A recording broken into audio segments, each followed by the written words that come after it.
Hello friends, welcome to माँ Saraswati Vidya learn YouTube channel. आज हम बात करेंगे राजस्थान के वस्त्र और आभूषण की। ये टॉपिक सभी एग्जाम के लिए इम्पोर्टेंट रहने वाला है। जिस भी एग्जाम में राजस्थान के वस्त्र और आभूषण आते हैं, और ये हम टॉपिक आज एनसीईआरटी की बुक से कवर करेंगे। ठीक है, चलिए स्टार्ट करते हैं। किसी भी क्षेत्र की वेशभूषा वहाँ की जलवायु, उपलब्ध संसाधनों व संस्कृति से प्रभावित होती है। अगर हम राजस्थान की बात करें तो तमाम आधुनिकता के बाद भी यहाँ की वेशभूषा पर संस्कृति की अमिट छाप बरकरार है। राजस्थानी वेशभूषा की सबसे खास बात है इसका रंग यानी बिरंगापन। बिरंगापन मतलब अलग अलग रंग होते हैं, रंग बिरंगे। वैसे तो हम सभी रंग राजस्थान में प्रयुक्त होते हैं, पर लाल रंग में जितनी विविधता व जितने प्रकार मिलते हैं वह अद्भुत है। इसलिए तो कहा भी गया है कि मारू थारे देश में उपजे तीन रतन, इक ढोला दूजी मरवण तीजो कसमूल रंग। ये इंपॉर्टेंट है, कहावत है, ये पूछी गई है। ये इसमें पूछा था कि ये किससे संबंधित है, ये राजस्थान से संबंधित है। और इसमें यह भी पूछा था कि कसमूल का क्या अर्थ होता है, मतलब कौन से रंग से संबंधित है, तो ये लाल रंग से संबंधित है। एनसीईआरटी बुक से हर एक लाइन से क्वेश्चन बनता है और रीड में स्किल से मोस्ट इंपॉर्टेंट आज की क्लास रहने वाली है। चलिए देखते हैं। तो हम लाइन टू लाइन पढ़ेंगे। अब देखते हैं पुरुष परिधान। कालीबंगा और आहड़ सभ्यता के काल से राजस्थान में सूती वस्त्रों का प्रचलन था। आपसे ये पूछ सकते हैं क्वेश्चन में कि कौन सी सभ्यता में सूती वस्त्रों का प्रचलन था, तो कालीबंगा और आहड़ सभ्यता से था। इन स्थानों से उत्खनन में प्राप्त रुई कातने के चक्र और तकली इस बात के प्रमाण है कि उस काल के लोग रुई के वस्त्रों का प्रयोग करते थे। जनसाधारण में वस्त्रों का प्रचलन कम था। यह प्रॉपर्टी हमें आज भी दिखाई देती है। राजस्थान की प्रत्येक गांव में धोती व ऊपर ओढ़ने की पछेवड़ी के सिवाय क्या था, अन्य वस्त्रों का प्रयोग कम किया जाता था। सर्दी में अंगरखी का प्रयोग प्राचीन परंपरा के अनुकूल है। आपको पूछ सकते हैं कि सर्दी में कौन सा वस्त्र पहन जाते थे, तो पुरुष प्रधान में तो अंगरखी पहनते थे। विभिन्न प्रमाणों से ज्ञात होता है कि राजस्थान में पुरुषों में छपे हुए तथा काम वाले वस्त्रों को पहनने का प्रचलन था। सिर पर गोलाकार मोटी पगड़ी पल्लों को लटका कर पहनी जाती थी। धोती घुटनों व अंगरखी जांघों तक होती थी। विविध व्यवसाय करने वालों के परिधान में भी अंतर था। राजस्थान में चित्रित अनेक कल्पसूत्र सामान्य व्यक्ति से लेकर राजा महाराजाओं के परिधान पर अच्छा प्रकाश डालते हैं। इनमें राजाओं के मुकुट और पल्ले वाली पगड़ियां, दुपट्टे, कसीदा की गई धोतियां और मोटे अंगरखे बड़े रोचक दिखाई देते थे। मुगलों के संपर्क से इन परिधानों में विविधता और परिवर्तन आया था। पगड़ी में विभिन्न शैलियों की पगड़ियां हैं। जैसे ये क्वेश्चन आया हुआ है, इसमें ये पूछा था, ये सभी दी हुई थी और पूछा था ये क्या है, तो ये क्या थी कि पगड़ियों के प्रकार है। देखते हैं कौन कौन सी पगड़ियों के प्रकार है। तो अटपटी, अमरशाही, उदयशाही, खंजरशाही, शिवशाही, विजयशाही और शाहजहानी है। ये क्या है, पगड़ियों के प्रकार है।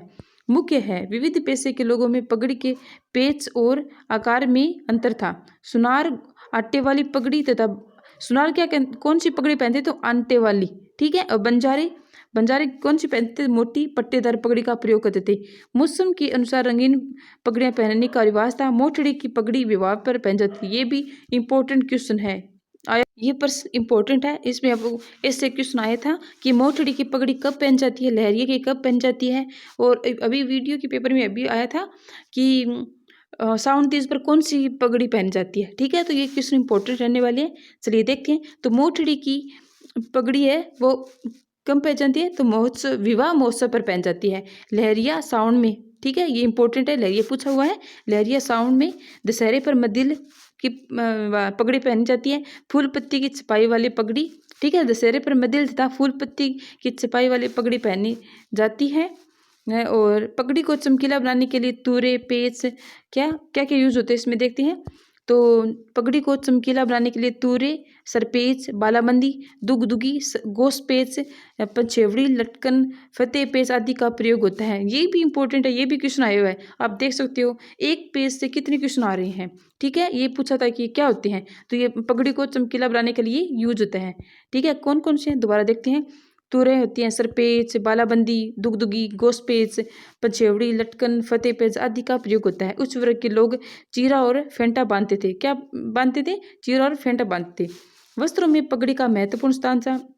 अपनी गौरव की रक्षा के लिए आज भी राजस्थान में यह कहावत प्रचलित है कि पगड़ी की लाज रखना, ठीक है। क्या कहते हैं, हम भी कहते हैं ये तो, कि पगड़ी की लाज रखना यानी इज्जत रखना। इसका प्रयोग तेज धूप से सिर की रक्षा के साथ साथ व्यक्ति की सामाजिक स्थिति और धार्मिक भावना को व्यक्त करने के लिए किया जाता है। राजस्थान में पगड़ी द्वारा विवाह आदि उत्सव में सम्मान देने की प्रथा आज भी विद्यमान है। अंगरखी जो सामान्य जन का पहनावा था, समय के अनुसार प्रवृत्ति हुई और इसे विविध नामों से पुकारा जाने लगा। अंगरखी को विविध प्रकार था आकार में बनाया जाने लगा, जिन्हें हम क्या कहते हैं, तनसुक और दुतई और गाभा, गद्दर, मिर्जाई, ढोडी, कानो, डगला आदि कहते हैं। ये क्वेश्चन भी आया हुआ है कि इसमें पूछा था क्वेश्चन में कि तनसुक, दुतई, गाभा, गद्दर, मिर्जाई, ढोडी, कानो, डगला ये क्या है, तो ये अंगरखी के प्रकार है। मोस्ट इंपॉर्टेंट है ये चीज़, ठीक है। सर्दी के मौसम में इनमें रुई भरी जाती थी। सर्द ऋतु में कंधों पर खेस, साल, पामड़ी डाल लिए जाते थे।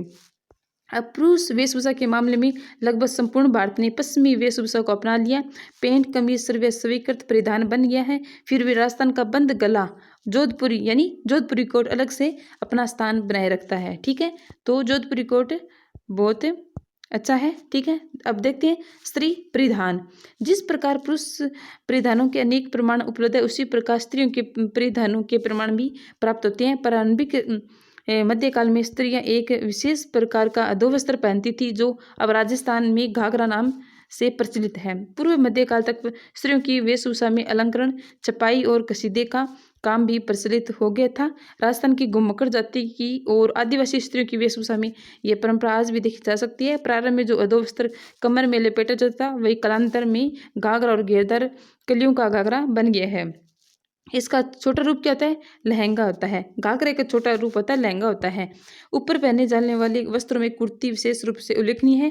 आज भी मारवाड़ में इसका प्रचलन है। कुर्ती के नीचे कांचली अर्थात बाਹਾਂ वाली अंगियां पहनी जाती है। अब देखते हैं साड़ियों के विविध नाम प्रचलित थे, ये इंपॉर्टेंट है, ठीक है। अच्छा क्वेश्चन बन सकता है कि साड़ी के क्या क्या नाम थे, ठीक है। चोल, निचोल, पट्ट, दुकुल, अंशुक, वसन, चीर पटोरी, चोरसो, ओढ़नी, चूंदड़ी, धोरावाली आदि साड़ी के प्रकार है। आपको इसमें क्वेश्चन ये पूछ सकती हैं कि चोल, निचोल, पट्ट, दुक्कल, अंशुक, वसन, चीर पटोरी, चोरसो, ओढ़नी, धुंधड़ी, धोरावाली ये क्या है, तो ये क्या होती है, साड़ियों के प्रकार है। चूंदड़ी और लहरिया राजस्थान की प्रमुख साड़ी रही है। कौन कौन सी, चूंदड़ी और लहरिया रही है।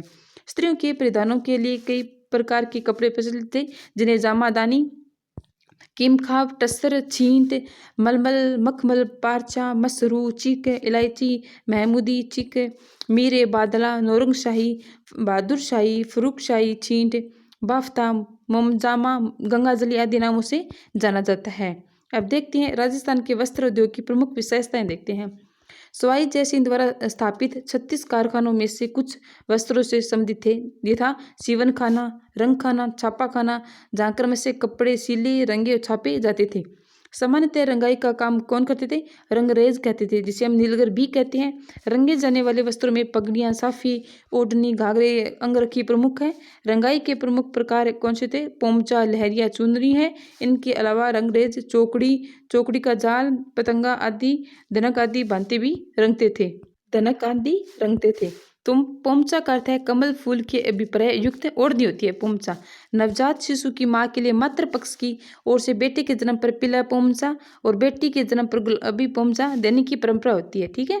तो पोमचा क्या होता है कि ओढ़नी होती है, जो अगर बच्चा नवजात शिशु की माँ के लिए मातृ पक्ष की ओर बेटी के जन्म पर तो हम पीला पोमचा, ठीक है, देते हैं, और बेटी के जन्म पर गुलाबी पोमचा देने की परंपरा है। सावन में विशेषकर तीज के अवसर पर राजस्थान की स्त्रियां लहरिया बात की ओढ़नी तथा पुरुष लहरिया पगड़ी पहनते हैं। लहरिये 1, 2, 3, 5 और 7 रंगों से बनाए जाते हैं। 5 संख्या शुभ मानी जाती है अतः मांगलिक अवसरों पर पंचरंग लहरिया पहना जाता है। अब देखते हैं आगे। लहरिये की कई बातें प्रचलित थी।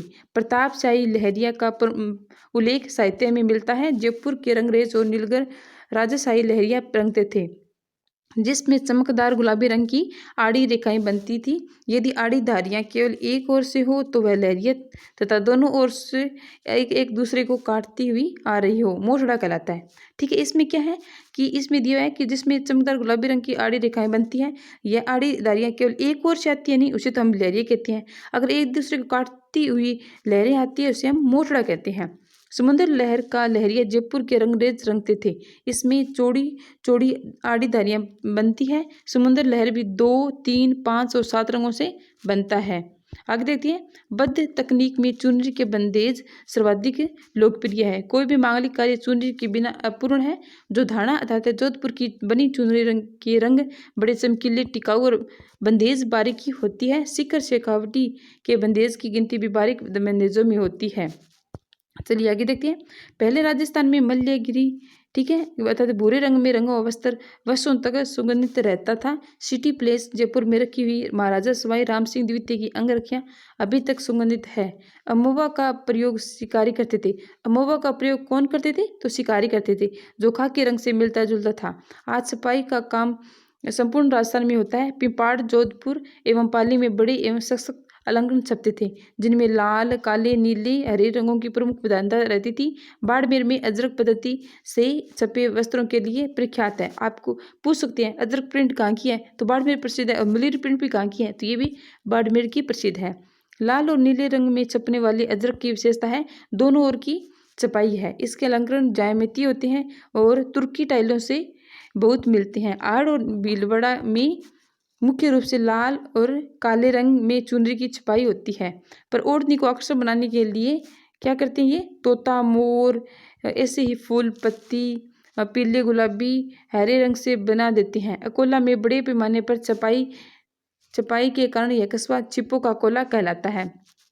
ठीक है, बगरू जयपुर अपनी स्याह बगैर यानी काला लाल छिपाई के लिए विख्यात है। ठीक है, बगरू कहाँ की प्रसिद्ध है? तो जयपुर की प्रसिद्ध है। इसमें रंग होता है काला रंग यूज होता है इसमें, जिसमें मटिया रंग की जमीन पर लाल काले में फूल पत्ती, पशु पक्षी और अनेक प्रकार के सुंदर बनाए जाते हैं। अब देखते हैं सांगानेर। सांगानेर जयपुर में है। अन्य स्थानों से विभिन्न प्रकार के अत्यंत उत्तम प्रकार के सूचीपूर्ण अलंकार छपते हैं। यहाँ के छिपों का प्रमुख योगदान सुंदर, शोभ्य और मोहक रंगों तथा लयात्मक बूटियों में है। पंखुड़ियों के घुमाव, पत्तियों के झुकाव एवं फूलों की बारीकी देखकर प्रतीत होता है कि मानो ठप्पा बनाने वाले खरीदी ने इन फूलों का वैज्ञानिक अध्ययन किया हो। चलिए देखते हैं, क्या आप जानते हैं? ये भी दिए हुए, ये भी हम पढ़ेंगे। Sanganeri hand block print, Bagru hand block print तथा कोटा डोरिया को हैंडीक्राफ्ट से संबंधित श्रेणी में भौगोलिक संकेत क्या प्राप्त हो चुका है। भौगोलिक संकेतक औद्योगिक संपत्ति का एक पहलू है जो किसी उत्पाद के देश या उत्पत्ति स्थान का हवाला देते हैं, जो ऐसी गुणवत्ता या विशिष्टता का आश्वासन देते हैं। इनका संबंध अनिवार्य रूप से उस परिभाषित भौगोलिक स्थान, क्षेत्र या देश के साथ होता है। अभी भौगोलिक संकेत कितनी को हस्तकला को मिल चुका है? तो 14 को मिल चुका है। ये भी ध्यान में रखना आपको। बुनकरों द्वारा उत्कृष्ट कपड़े में केथून, मांगरोल, कोटा का मसूरिया यानी कोटा ने डोरिया साड़ियाँ कहाँ की प्रसिद्ध है? तो ये कोटा की प्रसिद्ध है। तनसुक मथानिया, जोधपुर की मलमल, बीकानेर जैसलमेर की ऊन विविध मूल्यवान परिधान बनाने के काम आते थे। टुकड़ी मारवाड़ के देसी कपड़ों में सर्वोत्तम मानी जाती थी। यह जालौर तथा मारोठ कस्बों में अच्छी बनती थी। वस्त्रों को सजाने के लिए चट्टापट्टी के अंतर्गत किसी आकृति को कपड़े में काटकर दूसरे कपड़े पर टांग दिया जाता था। इसका प्रयोग जानवरों के वस्त्रों, ऊंट, बैल आदि की झूले, बहली, रथ आदि के पर्दे और तंबू कनातों को सजाने के लिए किया जाता है। वस्त्रों को भड़कीला बनाने के लिए गोटा टांगते थे। भड़कीला मतलब चमकीला करने के लिए, तो गोटा टांगते थे। सूती ताने पर बादले के बाने से बुनी बेल को गोटा कहते हैं। ये इंपॉर्टेंट है, ये क्वेश्चन आ चुका है। ये पूछा था गोटा, लंपा, बांकड़ी आदि किसके प्रकार है? तो ये गोटे के प्रकार होते हैं। ठीक है, गोटा, लंपा, लंपी, बांकड़ी आदि इसके विविध प्रकार है। चौड़ाई के अनुसार गोटा चौमास्या, 8 मास्या आदि प्रकार का होता है। चौड़ा गोटा लंपा और कम चौड़ाई वाला गोटा लंपी कहलाता है। राजस्थान में सीकर जिले का खंडेला कस्बा गोटा उद्योग के लिए प्रसिद्ध है। ठीक है, ये क्वेश्चन बन सकता है। सीकर व झुंझुनू की स्त्रियां लाल गोटे की ओढ़नियां पर कसीदे का काम करती है, जिनमें ऊंट, मोर, बैल, हाथी, घोड़े बने होते हैं। सिखावटी में अलग अलग रंग के कपड़ों को विविध डिजाइनों में काट कर कपड़े पर सिलाई की जाती है, जिसे हम पेशवर्क कहते हैं। ये पूछ सकते हैं कि पेशवर्क कहाँ का प्रसिद्ध है? तो ये शेखावटी का प्रसिद्ध है। वस्त्रों को सजाने के लिए रेशम, कलाबूत और बादले से कढ़ाई की जाती है। पूर्वी एवं दक्षिणी राजस्थान में उल्टी बखिया, चेन और लंबे छोटे टांकों से बड़ी बारीक ढंग की कढ़ाई होती है। पुरुषों के वस्त्र, जामा, चुग्गा, अंगरखी आदि पर कढ़ाई की जाती है।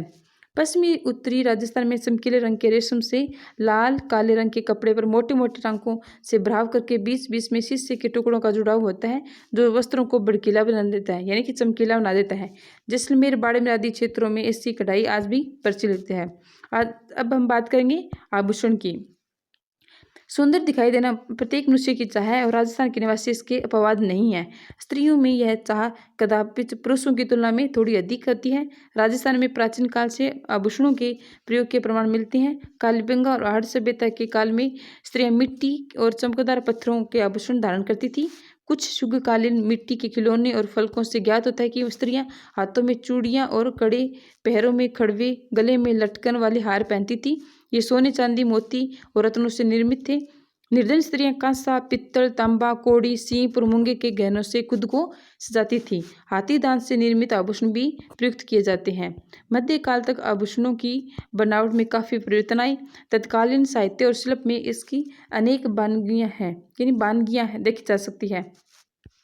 ओसिया, नागदा, देलवाड़ा, कुंभलगढ़ आदि की मूर्तियों में कुंडल, हार, बाजूबंद, कंकण, नुपुर, मुद्रिका आदि के अनेक रूप और आकार प्रकार दृष्टिगोचर होते हैं। आभूषणों के ये प्रकार वर्तमान में प्रचलित है। अब देखते हैं स्त्रियों के आभूषण। स्त्रियों द्वारा सिर पर बांधे जाने वाले गहनों के कहते हैं, बोरला कहते हैं, बोर कहते हैं, शिशफूल, रखड़ी, टिकड़ा कहा जाता है। कंठ में धारण करने वाले वस्त्र आभूषण होते हैं थमड़ियों, थेड़ियों, आड़, मुंडिया, झालरा, ठुस्सी। गले में पहने जाने वाले आभूषण है तुलसी, बजंटी, हालरो, हांसली, तिमणिया, पोत, चंद्रहार, कंठमाला, हमेल, हांकर, मादड़िया, चंपकली, हंसार, सरी है, कंठी है आदि प्रमुख है। कानों में पहने जाने वाले आभूषणों में कर्णफूल है, पिंपल पन्ना है, फूल झुमका है, अंगूठे है, जिला, लटकन, टोंटी आदि और हाथों में कड़ा, कंकण, मोकड़ी। जो मोकड़ी होती है वो लाख से निर्मित होती चूड़ी होती है। और कातरिया यानी कांच की चूड़ी, नोगरी, चांट, गजरा, गोखरू, ये नहीं गजरा, ये हाथों में पहन जाता है। चूड़ी प्रमुख है। इसी प्रकार अंगुलियों में क्या पहन जाती है, बिंटी, दामना, हथपान, छड़ा। पाँव में पहन जाता है, कड़ा पहन जाता है। लंगर, पायल, पाजेब, घुंघरू, नुपुर इंपॉर्टेंट है, झांझर, नेवरी आदि पहन जाते हैं। पैर के आभूषण में ये नुपुर और नेवरी इंपॉर्टेंट है आदि पहन जाते हैं। नाक में नथ, बेसर, बारी, बोगली, कांटा, चुन्नी, चौंप, भौरकड़ी आदि और कमर में कंदोरा, करधनी पहन जाते हैं। दांतों में सोने के पत्थर की खोल बनाकर चढ़ाई जाती है, जिसे रखन कहते हैं। किसी स्त्री द्वारा दांतों के बीच में सोने की कील जुड़ाना चूंप कहलाता है। ये इंपॉर्टेंट है। दांत की आभूषण कौन कौन से, तो रखन और चूंप होता है। राजस्थान में पुरुष भी अनेक प्रकार के आभूषण धारण करते रहे हैं। कानों में मुर्कियां, लौंग, जाले, छिलकड़ी, हाथों में बाजूबंद, कड़ा, नरमुख इंपॉर्टेंट है। और उंगलियों में अंगूठी, बिंटियां, मुंदड़ियां आदि पहनने का जो रिवाज था वह अभी काफी कम हो गया है, लेकिन ग्रामीण क्षेत्रों में अब भी ये आभूषण पहन जाते हैं। ठीक है, अब बच्चों के देख लेते हैं। तो बच्चों को विविध प्रकार के आभूषण पहनाए जाते हैं। बच्चों के कंठ में हंसूली, हाथ और पाँव में कड़ी, कानों में मोती या लूंग पहनाई जाती हैं। हाथ और पाँव के कड़ों को कड़ोलिया कहते हैं। पाँव में पहनाई जाने वाली पतली सांकली, जिसमें घुघर या फांद दी जाती है, झांझरिया कहलाती है। झांझरा या झांझरिया कहलाती है, जिसे पेजनी भी कहते हैं।